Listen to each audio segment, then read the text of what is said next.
What's going on, everybody, and welcome back to another landscape architecture video. Today we're taking a look back at all of the comments, questions, and concerns you've had regarding landscape architecture in the past year or so that way you guys can hopefully have as good of an understanding of what landscape architecture is so you can make the right choice going forward. Now, for some of you, this might be the first video you've ever watched on this channel, and if so, my name is Carter, and here we talk about all things landscape architecture, including tutorials, how-tos, and other videos of this style that talk about the field in general. So if you find yourself deciding on landscape architecture in the near future, be sure to check out my channel because there's lots going on about landscape architecture there, and there's going to be a lot more coming in the future too. But with all that out of the way, let's dive into the video so you can figure out if this field is right for you.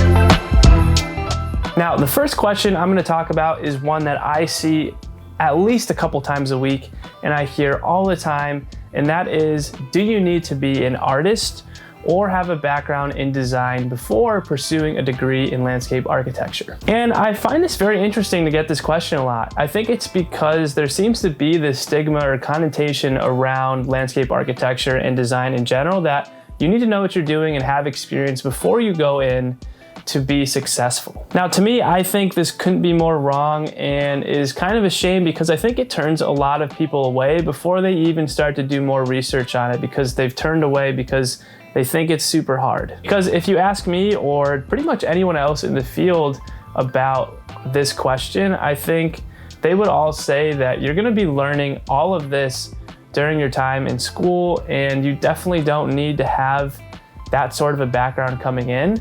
It definitely helps, but you definitely do not need to have a background in it because you're gonna just spend so much time learning it during your time in school, and also, you know, as you're growing in your career as well. And also, this field is just like a trade. So the more you do it, the better you're going to get at it. So basically, it's all about time, and over time, you're gonna get better at it, and that's why you go to school first. And you know, it's also why you go to school in the first place. You go to school to learn a skill, to make you more employable, or to pursue something that you're interested in. So don't feel that you need to be good at this before you go in.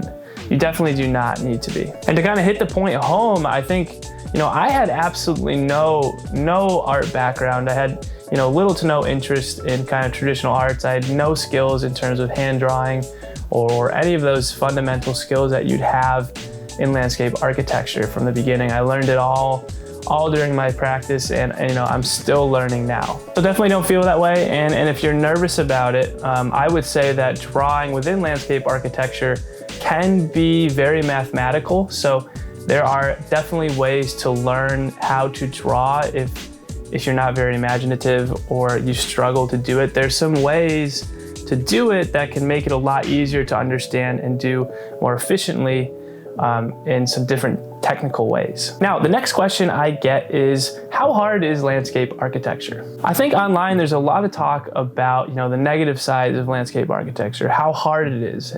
You know, there's a lot of burnout out there. People are unhappy with it. And I think this is a red flag and definitely can be scary to some. So answering this question is very hard because I think this varies so much on person to person and, you know, what you're truly interested in, because I think you really need to be kind of interested in landscape architecture in order to not burn out and to really like the field. Because, you know, it's certainly a hard field. I think there's a lot of challenges. Some of the challenges are, you know, the long hours, you know, dealing with different clients, having to learn a bunch of different programs and those sort of things. But there is a tremendous upside to this field as well. But, you know, I think it's a trade-off that you need to kind of be aware of. And I think in my experience behind all of these things is really, you know, it's oriented with the time. I think as designers, we are expected to do a great amount of work in a very short time. I think clients can sometimes, you know, set the tone that's unreasonable, and that's what will lead to burnout. It's those long hours, it's feeling underappreciated by, you know, who you're working for. You know, client-wise, and I think those sort of things can lead people down that negative route. But I think if you know, put those things aside, because they don't, you know, it's not every time, it's not every office, it's not every day that, you know, you're experiencing these things, you know, so there's a really tremendous upside if you put those aside. I think it's really rewarding. You get to work on a lot of fun projects, create an impact on a ton of different people, across the world maybe. So I think there's a lot of upside to how hard the field is, and it can be very enjoyable if you're truly interested in this field, I think. In addition to those rewarding aspects, there's a lot of variability in your job, so it keeps things interesting. You're always doing different things, you're learning new things, throughout, the year-to-year basis. And then there's also not a lot of math. I mean, there's some math, but compared to how hard, this field is compared to, fields that are equally as hard, the amount of math you're doing is nowhere near some of those other levels. So that's great if you're afraid of math, for sure. And another thing that I think is important to consider now with how hard landscape architecture is where our field is at in the technology realm. I think technology is really advancing very fast and is making a lot of those iterative things that take a really long time a lot more streamlined and a lot more efficient. So I think, compared to 20, 30 years ago, the profession was in a totally different place than it has been even in the last 5 years. So I think projecting towards the future, I think our jobs are going to be a lot more efficient, and hopefully we'll have to do less of those long hours because we're able to utilize some of these technologies more to help us. So it's definitely a hard profession. It's not for everyone, but I think there is an awesome upside to it as well. The next question I get all the time is about architecture versus landscape architecture. I usually hear something along the lines of, I'm really interested in landscape architecture, but I only really know what architecture is. My interests are here.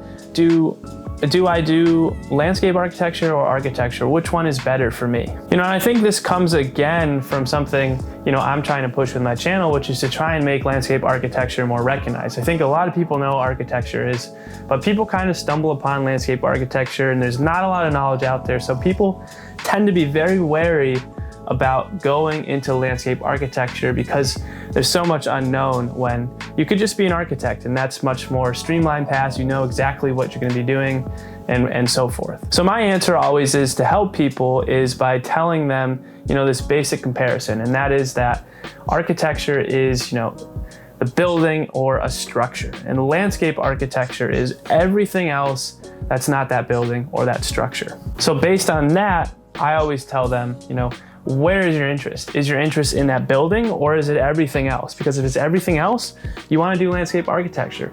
If you're into buildings and structures and things, do architecture. I think knowing those two differences really help make that decision easier for you. And just a quick tip while we're on the topic of, what is landscape architecture. If you want to look more into it, be sure to check out the ASLA website. It basically is, the website for landscape architecture. So you'll be able to see tons of different projects that different firms are working on, as well as, insights to the field and different, little niche things within it. So you can get a really great grasp on, what it is that we're doing there. Now, another question I get all the time, which is not surprising at all because there's very little knowledge about it, is if landscape architects are paid well. And this is, again, a super hard question to answer because I think it very much depends on, where you live, what's your proximity to certain places, because it just varies so much from place to place. And it also varies a lot on your experience. Because like I said, this field is a lot like a trade. You're working with lots of trades, so naturally it's kind of like a trade.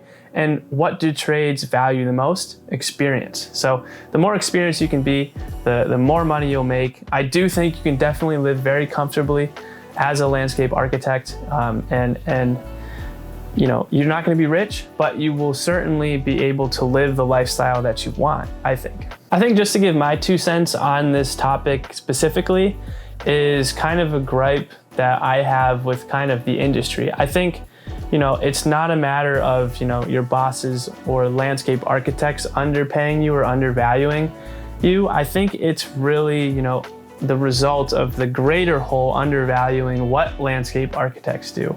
We do, such an incredible amount of work, really hard work for lots of people, and we benefit, large volumes of societies and people. And I think it's really undervalued. And I think, we're underpaid in the sense of what we provide for people. And I think that goes for, landscapes from all levels, principal all the way down to the bottom. I think we're undervalued. And I think that would be, you know, where I would say we should be higher valued, because, you know, compared to a lot of the harder, you know, fields out there, we are underpaid comparatively. And, you know, we know just so much knowledge, and we really should be, you know, compensated more for it. So that's just my 2 cents on, you know, how well we're paid. But if you are looking to make the most money possible in landscape architecture, I would say that you want to be, you know, very close to major cities or coastlines, because that's where, you know, all of the money is typically going to go towards. It's going to go towards, you know, the big cities. It's going to go towards the coastline, because that's what, you know, generates the most income for all these different businesses. So if you do want to make the maximum amount of money you can, you want to go down that route. But like I kind of mentioned, you know, if you want to be rich, if you're being a landscape architect to be rich, then don't bother, because this is not the profession for that. And the last question I'll answer today is one I get a ton as well, which is, you know, what is an office like? And, you know, what does your day-to-day look like as a landscape architect? And again, this is very much going to depend on, you know, where you're at, what firm you're at, what's the size of the firm, and those sort of things. But I think everything will share some of these similar qualities. And these qualities is that the office will operate much like a, you know, a small group project or a large group project. I think, you know, if you've ever had a school project where you work as a group to, you know, achieve some sort of a goal, very much the same thing. You're working as a team to, you know, try to finish a project either in, you know, a couple months, a couple years, depending on the size of it. And that's very much part of your day-to-day. But in addition to that kind of group aspect, your day-to-day could be anything from, you know, being involved in meetings, client meetings, you know, going to different sites, working at the computer, doing hand drawing, doing research, reaching out to different vendors for different products. You know, there's tons of different things you'll be doing every day, and it very much depends on, you know, what projects you're working on and where those projects are at in their different design phases. So if you are someone who's looking for a job that you'd kind of be alone and on your own, there's very, very little of that. I would say as a field, you know, as a whole is all about collaboration and talking to others and learning from others and being able to pull the minds together to create something really great. So I think you really got to be a team player to be a landscape architect. You can do, you know, solo practitioners, but I think to get the full kind of, you know, aspect of landscape architecture, it's definitely in a group setting. And that's certainly not to say that you're going to be spending every second of every day with somebody else or in a group. There's tons of work that you do by yourself, and, you know, you could go, you know, a couple days without really interacting with others depending on what's going on. So it's a balance, but I think collaborating is the key, and, you know, being a team player is a real part of landscape architecture. So those are probably the 5 or 6 most commonly asked questions that I get every single week. I know there's a lot on here that I didn't touch on, so if there are questions that you still had, be sure to just drop a comment below, or if you want to ask me in private, drop an email or head over to my Instagram and send me a DM. I'd love to, you know, provide as much insight as possible. You know, overall, I think this field is really great, has tremendous upside. It's challenging, but I think it's challenging in the right ways. And I think our field as a whole is growing in a positive manner. So I think, you know, 10, 20 years down the road, I think this field's going to be in a really great place. It's going to have a really great role in, you know, this, you know, environmental crisis that we're in now as well. So I think there's a lot of great opportunity moving forward for our field. So that said, I hope, you know, this video helps you make whatever decision it might be, landscape architecture or not. I hope this just provides some insight into our world and, you know, helps answer some of those questions that you can't really get by Google search. So if you found this video helpful, be sure to give this a thumbs up. I'd really appreciate it, and it helps me know that these videos are of a value to you. But that's all from me today, so thank you all for listening. Be sure to subscribe if you haven't. Check out the channel, check out the Instagram, and I will see you in the next video. Peace.